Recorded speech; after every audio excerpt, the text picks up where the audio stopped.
Relevance APSC Mains GS5 Birth Anniversary of Bhattadev.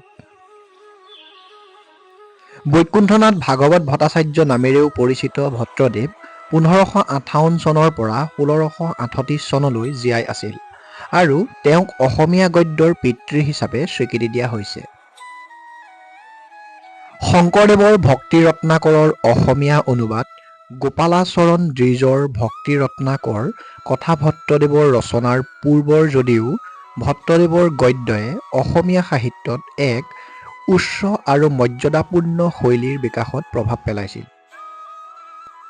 16শ শতিকাৰ ভট্টদেৱ আৰু গোপালাচৰণ দ্বিজৰ ৰচনাক ভাৰতীয় ভাষাৰ গদ্যৰ আদিম উদাহৰণ হিচাপে গণ্য কৰা হয়। সংস্কৃত ব্যাকৰণ আৰু সাহিত্যৰ বিশেষজ্ঞতা আৰু ভাগৱতৰ গভীৰ বুজাবুজিৰ বাবে ভট্টদেৱৰ ভাগৱত ভট্টাচাৰ্য উপাধি লাভ কৰে। জীৱনী বায়োগ্ৰাফী। জন্ম আৰু প্ৰাথমিক জীৱন। ভট্টদেৱৰ জন্ম হৈছিল বজালী কামৰূপৰ বিচনকুছিত ব্ৰাহ্মণ পৰিয়ালত। তেওঁৰ পিতৃ-মাতৃৰ নাম আছিল চন্দ্ৰভাৰতী আৰু তাৰা দেৱী। তেওঁ কঠোৰভাৱে শিক্ষা গ্ৰহণ কৰিছিল আৰু পিছলৈ দামোদৰা দেৱৰ শিষ্য হৈছিল। ধৰ্মীয় নেতৃত্ব। দামোদৰা দেৱৰ পিছত ভট্টদেৱে বৰপেটাত পাটবাউসী সত্ৰৰ মুৰব্বী হিচাপে কাৰ্যনিৰ্বাহ কৰে। উল্লেখযোগ্য ৰচনা।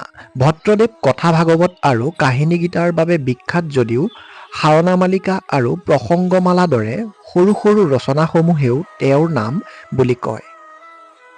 কাম ৱৰ্ক। অনুবাদ আৰু শৈলী।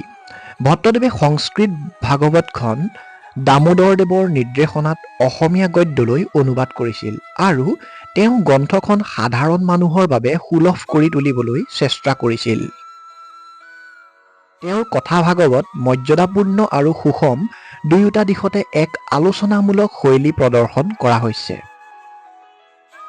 কথাগীতাত তেওঁ সংলাপবোধ বজাই ৰাখিছিল, চুটি বাক্য ব্যৱহাৰ কৰিছিল, জনপ্ৰিয় শব্দভাণ্ডাৰ অন্তৰ্ভুক্ত কৰিছিল। এইবোৰক সংস্কৃত শব্দৰ সৈতে সংযুক্ত কৰি এক উচ্চ আৰু প্ৰকাশভংগী ভাষা শৈলীৰ সৃষ্টি কৰিছিল। গদ্য আৰু অন্যান্য অৱদান। ভট্টদেৱে ভক্তি ৰত্নাৱলীৰ আড়ম্বৰ আৰু স্পষ্টতাৰ বাবে বিখ্যাত অসমীয়া গদ্যলৈও অনুবাদ কৰিছিল। তেওঁৰ গ্ৰন্থ ভক্তি বিবেকে উপনিষদ, পুৰাণ, সংহিতা আদি উৎসৰ পৰা ভক্তিমূলক শ্লোক সংকলন কৰিছিল। ইয়াৰ দ্বাৰা তেওঁৰ বৈদিক আৰু পৌৰাণিক সাহিত্যৰ বিস্তৃত জ্ঞান প্ৰতিফলিত হয়। গদ্যৰ উপৰিও ভট্টদেৱে সাহিত্যত বহুমুখিতা প্ৰদৰ্শন কৰি কবিতাত অৱদান আগবঢ়াইছিল।